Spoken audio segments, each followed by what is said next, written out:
and welcome to episode 6 in our podcast series, Perform Beyond, with me, Louise Brogan, and the wonderful team at VPS. Today, I'm joined by Amanda Downs and Maureen Owens, and we're going to talk about keeping up to date with trends and the industry, and when it's more important to focus on regulations than it is to focus on new shiny objects and trends, and also to talk a little bit about our wider team. But before we get into it all, just take a moment, ladies, and introduce yourselves, who you are and what your role is within the business. And we'll start with you, Amanda. Hi, I'm Amanda Downs. I'm instructional designer and project manager. So I get involved at the start, designing the content, but also managing the whole process.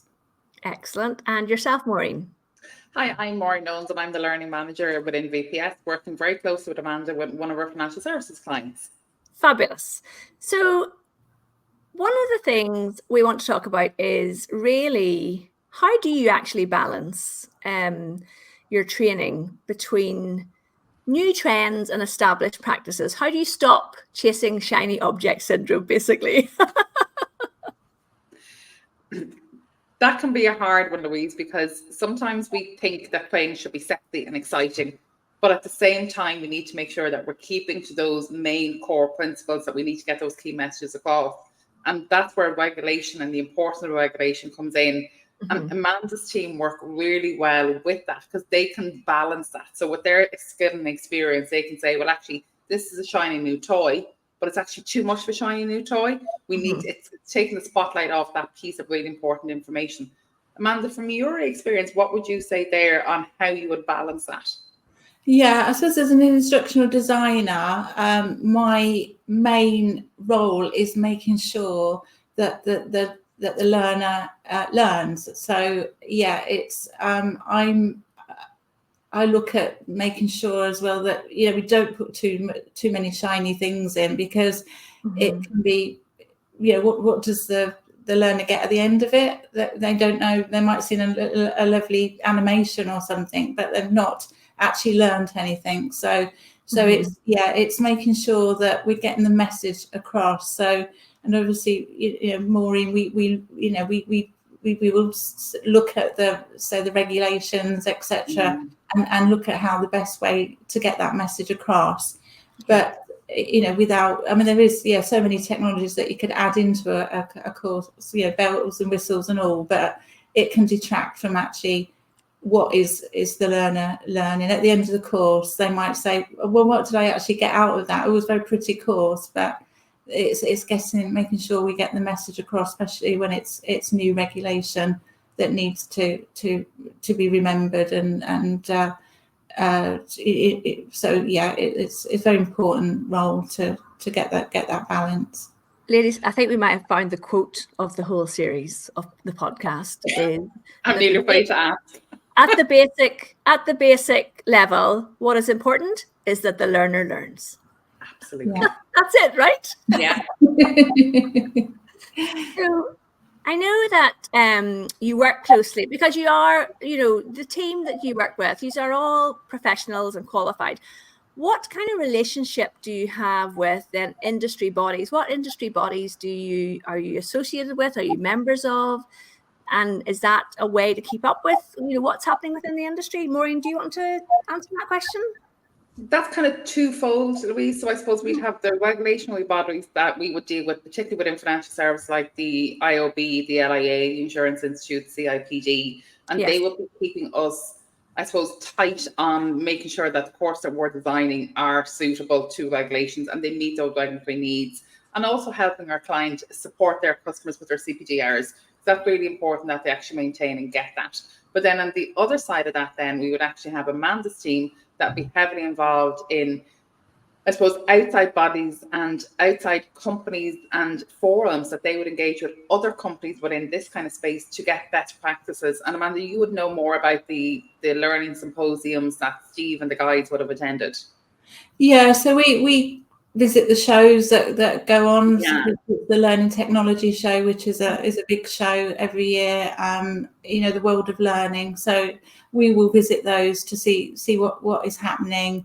out there. I'm a CIPD member, so I've got the website, access to the website. I get the magazine, so I keep abreast of what's happening in the learning and development world.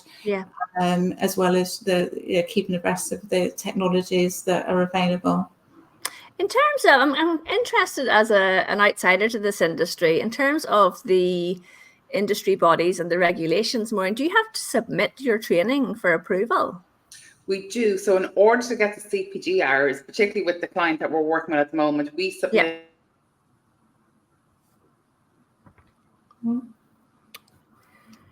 We will have to, we'll just wait for you, Maureen, to come back. Yeah. Okay. That went halfway. Yeah. Okay, let's start that over. I've just asked you a question. I'm going to start from the end of my question. Do you have to submit your courses to these industry bodies for approval? Yes, Louise, we do. We have to submit our courses to one of the awarding bodies within Ireland that offer CPD hours. And what we do is we actually send them through a copy of the course material, and they will check and see, are they suitable for CPD hours for various different accreditations. And that's really important, because we need to make sure that the content that we're providing, number one, is informative, but we work really closely with our subject matter experts from within the business to actually help with that. So they would have key messages. We make sure we get them across, but also we need to make sure that that learning actually lands. And with that, we'll actually have a bank of questions. So there's an assessment at the end, and that assessment is really important. And sometimes, I'll be perfectly honest, you might have to do that assessment more than once, but that's where we have that bank of questions. So you actually have, you're not getting the same 12 questions. We have a selection, and they are auto-selected. But really important that we actually get that, because that supports our client and their staff to make sure they get their CPD hours. Really important, because as we mentioned before, nobody wants to do CPD hours on Christmas Day. No. So I see what you mean. Your clients want to get their CPD hours in, so they are relying on you. They are trusting you that the courses that you're providing will get them those. So it's all it works together, really, doesn't it? Yeah. The client generally provides the content as their subject matter experts, because they're subject matter experts in their field. We will take that and make it engaging and interactive, and make sure that the learning messages are across. So if we have an objective at the start of the course, we need to make sure that that objective is actually being met, and it is going through the courses. And Amanda, this is where we talk really heavily about our testing and our editorial reviews, and making sure that we get everything across. So from your point of view, Amanda, when we do the training, when we do the content, what happens at the end to make sure that we have that audit and we have the testing process in place? So we make sure, obviously, when we're designing courses, we make sure the objectives, the assessment questions match the objectives. We go through editorial review, so it's making sure not just sort of spelling, grammar, etc., and consistency, but also that, for instance, the objectives are matching the summary, etc., and the questions are being answered so we've got the content obviously already there, and we're not asking questions that the content is not covering. So so there's a very strict sort of process that we follow for the editorial reviews and our quality checks. And we touched briefly on this, but there is an actual wider team. It's not just you guys, right? No, there's a bigger team. So Amanda's talking about the instruction design of our web-based training, but we also have a pool of actual physical people who do physical training, both either in person or virtual. So we do have a training team who deliver virtual and in-person training. They will sorry, Maureen, how have we not mentioned these people yet? I don't know, because they're key and they're at the forefront of what we do in the day-to-day business within the operation. They are delivering training content, training material to our clients day in, day out. Yes. And because the clients are so vast, we have our online trainings, but we also have our in-person. I have to say, we are really lucky with the team that we actually have on that front face, because they're really experienced within financial services. Some previously actually worked for one or two of the clients that we've had in the past. And it's great that they're taking that experience within financial services and bringing it through.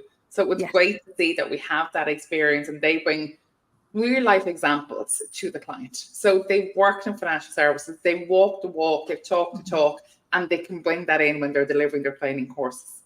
Brilliant. We're going to have to get some of these guys on video over on our LinkedIn company page to introduce them to our viewers and listeners. I think that would be really nice.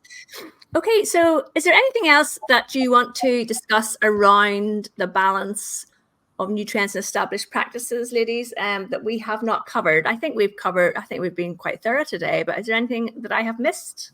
I think we've covered everything. Amanda, is there anything on your side that you can think of? No, I mean, I suppose, we get to see, all of the new trends. I'm asked, is this something we could incorporate into the courses? And say sometimes, think, no, maybe later, not at this stage. It might be something that we'll revisit at a later stage in the process. But it's always just looking to see where we are at this current sort of time, really.